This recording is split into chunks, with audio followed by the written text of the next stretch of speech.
Hello বন্ধুরা, north Bengal সিরিজের তৃতীয় ব্লগে তোমাদেরকে স্বাগত। আজ চারখোলকে বিদায় জানিয়ে আমরা যাব তাগদা মীরা হোমস্টে। আর পথে যাওয়ার সময় আমরা বেশ কিছু সাইট সিন দেখে নেব।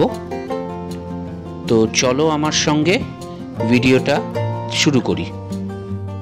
শুরুতেই তোমাদেরকে বলে রাখি, যদি আমার এই ভিডিওটা তোমাদের ভালো লেগে থাকে তাহলে অবশ্যই লাইক এবং কমেন্ট করে আমাকে জানাবে।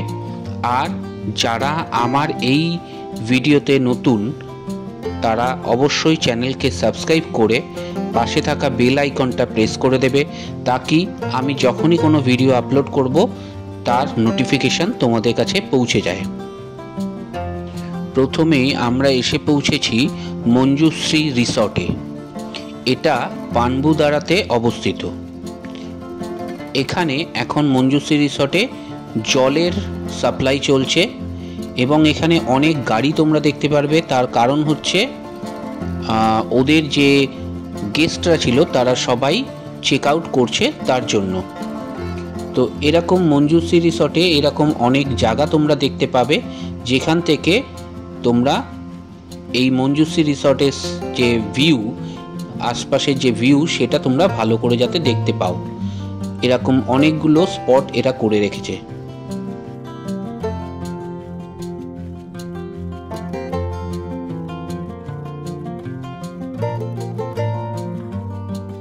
এই মঞ্জুশ্রী রিসর্টটা খুবই সাজানো গোছানো এবং অনেকখানি এরিয়া জুড়ে কিন্তু এই রিসর্টটা তৈরি হয়েছে।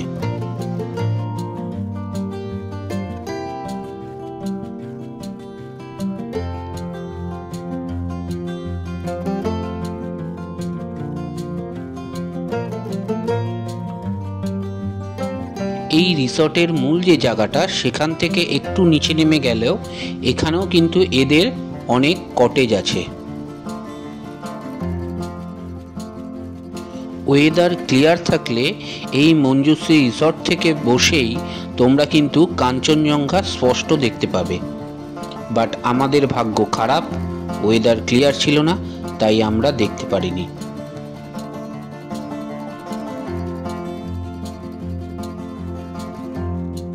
এই যে নিচে থাকা যে রিসর্টের কথা কটেজের কথা বলছিলাম তোমাদেরকে, এগুলো সেই কটেজ। আর এই রিসর্টটা এত সাজানো গোছানো এবং এত সুন্দর, ফটো সেশন না হলে কি চলে? তাই আমার স্ত্রী এবং কন্যা তারা ফটো সেশনে ব্যস্ত হয়ে পড়েছে।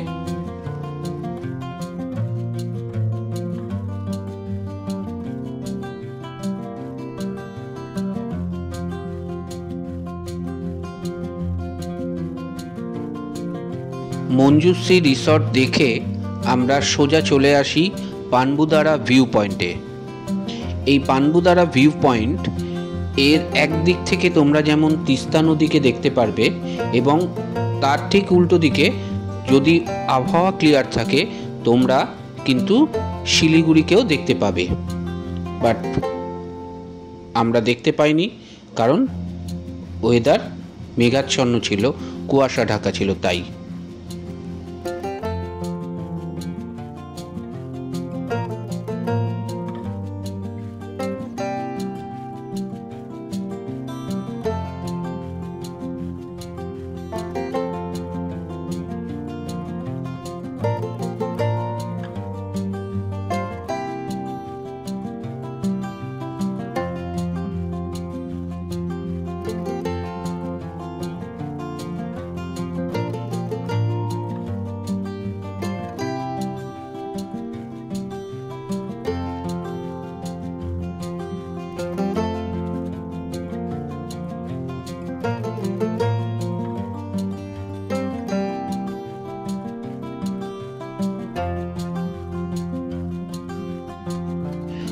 পানবুদারা ভিউ পয়েন্ট থেকে তিস্তার এই আঁকাবাঁকা গতিপথের যে দৃশ্য, সে তোমাদের মুগ্ধ করবেই।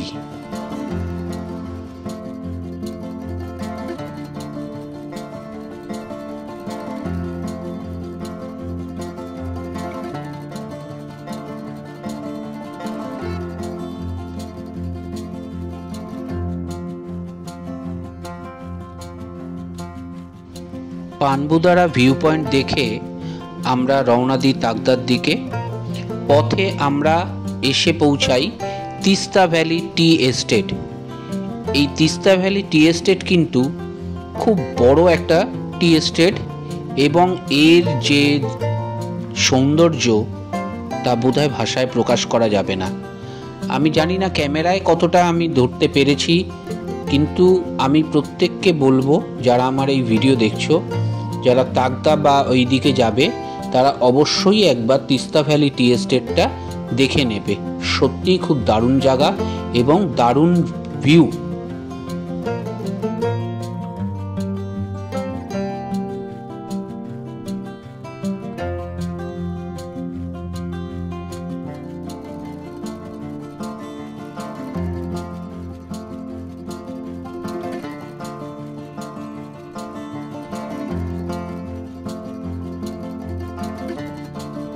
এই যে দিগন্ত বিস্তৃত চা বাগান তোমরা দেখছো, তা পুরোটাই কিন্তু তিস্তা ভ্যালি টি এস্টেটের আন্ডারে এবং প্রত্যেকটা চা বাগান ভীষণ ভীষণ সুন্দর।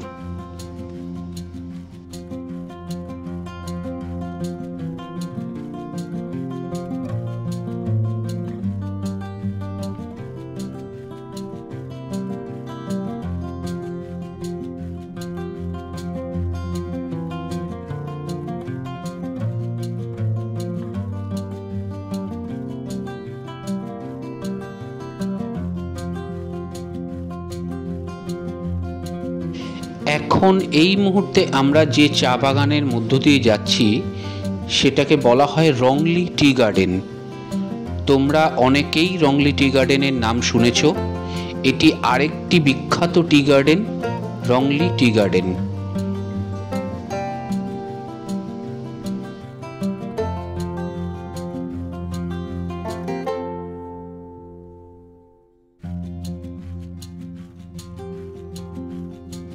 এই মুহূর্তে আমরা এসে পৌঁছেছি তাকদা বাজার। এই তাকদা বাজার থেকে একটু নিচে, মানে বেশ খানিকটা নিচে আমাদের যে হোমস্টে, মীরা হোমস্টে, সেই হোমস্টে অবস্থিত।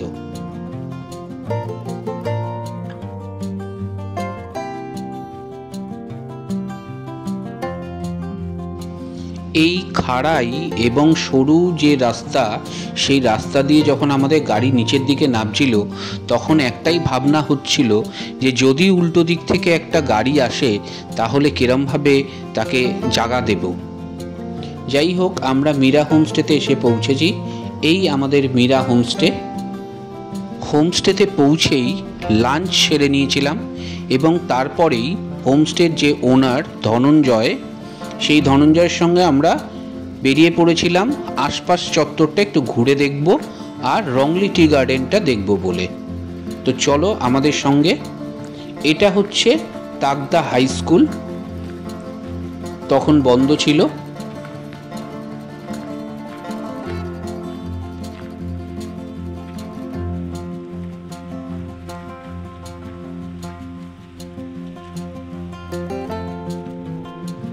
এটা স্কুলের খেলার মাঠ।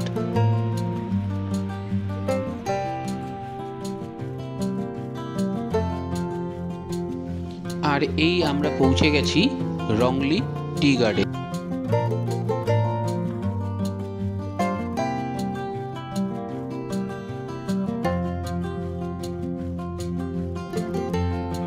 ক্যামেরাতে সমস্ত সৌন্দর্য ধরা যায় না, জেনেও চেষ্টা করেছি যতটা সম্ভব এই রংলি টি গার্ডেনের সৌন্দর্যটা সেটা আপনাদের সামনে তুলে ধরার। দূরে পাইন গাছের মধ্য দিয়ে মেঘেদের যে আনাগোনা, এ এক অন্যরকম সৌন্দর্য, না দেখলে বিশ্বাস করবেন না।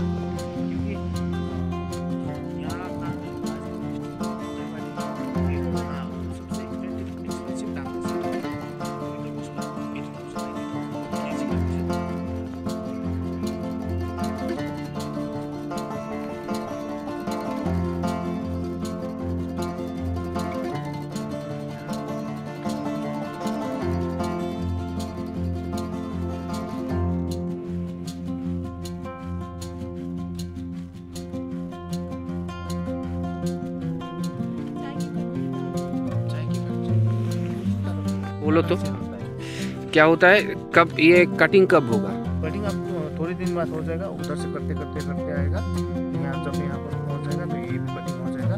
तो उसके बाद आपका फर्स्ट प्लॉकिंग होगा आपका, अभी विंटर के टाइम में तो प्लॉकिंग नहीं होगा, तो ये प्लॉकिंग होगा आपका फरवरी 3rd वीक, नहीं तो मार्च 1st वीक के अंदर ये प्लॉकिंग हो जाएगा। अच्छा, जब वो प्लॉकिंग होगा तो उसको बोलते हैं फर्स्ट फ्लॉस। अच्छा, उसमें फर्स्ट फ्लॉस में फ्लेवर बहुत अच्छा रहता है, स्ट्रॉन्ग भी रहता है, अच्छा भी फ्लेवर रहता है। और वो फर्स्ट क्लास वाला जो चाय है, चाय पत्ती, वो एक्सपेंसिव दाम में सेल होता है। वो यहाँ पे नहीं होता, बाहर चला जाता है? हाँ, बाहर ही चला जाता है। अच्छा अच्छा।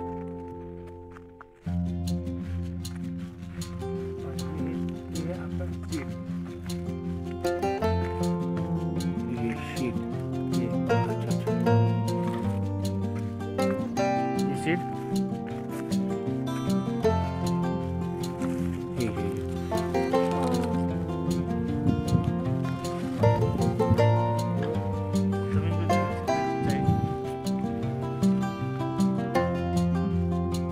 রংলি টি গার্ডেন দেখে আমরা আবার হোমস্টেতে ফিরে আসি। তো চলো তোমাদেরকে এই মীরা হোমস্টেটা একটু ঘুরিয়ে দেখাই। এই হোমস্টের মূল দরজা এখান দিয়ে ঢুকে, এখানে একটা বসার জায়গা আছে, আর এটা হচ্ছে আমাদের ডাইনিং রুম, তার সামনেই কিচেন। সিঁড়ি দিয়ে ওপরে উঠছি।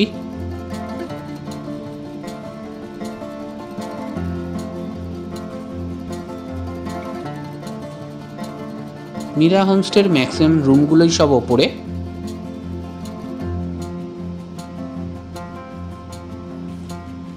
এই প্রথম রুম,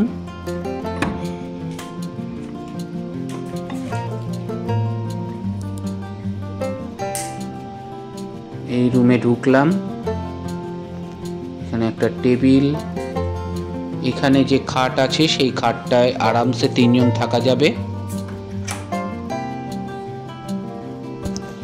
এটা বাথরুম, গিজার আছে, কমোড আছে, বেসিন আছে, পরিষ্কার পরিচ্ছন্ন একটা হোমস্টে বলা যায়।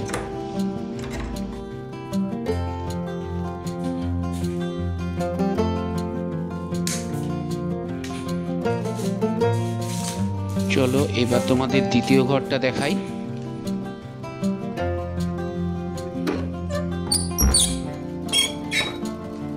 এটা একটা ডরমিটরি ঘর বলা যেতে পারে। এখানে একটা, দুটো, 3টে খাট আছে, চেয়ার রাখা আছে, বাথরুম আগের রুমের মতোই বাথরুম, বাট এখানে যদি একসঙ্গে তোমরা 7-8 জন আসো তাহলে এই রুমটাতে তোমরা থাকতে পারো। এরপরে দেখাই আমরা যে রুমটাতে ছিলাম সেই রুমটা।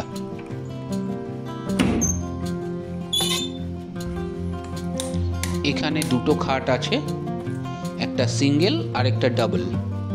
ডাবল বেডরুমটায় আরামসে 3 জন, আর সিঙ্গেলটায় আরামসে 1 জন থাকা যাবে।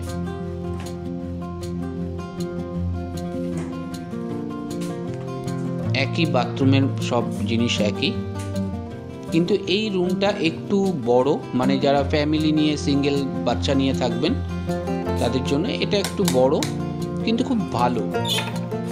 প্রত্যেকটা রুম পরিষ্কার, এবং সবচেয়ে বড় কথা হচ্ছে এই ধনঞ্জয় ভাইয়া এবং তার যে ফ্যামিলি, তারা প্রত্যেকে ভীষণভাবে ভালো মনের মানুষ এবং খুব ভালো মিশুকে।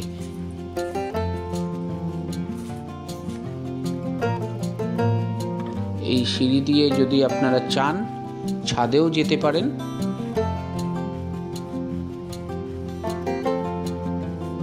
এই হচ্ছে ছাদ,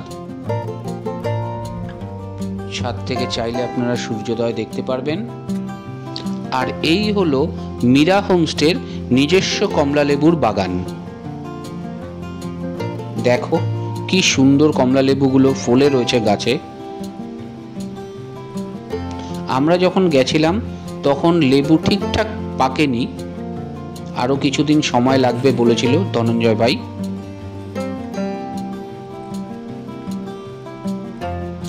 আমি বলবো যদি তাকদাতে আপনারা যান তবে মীরা হোমস্টেতে একটা রাত্রির আপনারা থাকতেই পারেন। আবারও বলছি, যদি ভিডিওটা ভালো লেগে থাকে তাহলে অবশ্যই লাইক এবং কমেন্ট করে আমাকে জানাবেন। আজ এখানেই শেষ করছি ভিডিওটা। দেখা হচ্ছে তোমাদের সঙ্গে নেক্সট ব্লগে খুবই তাড়াতাড়ি।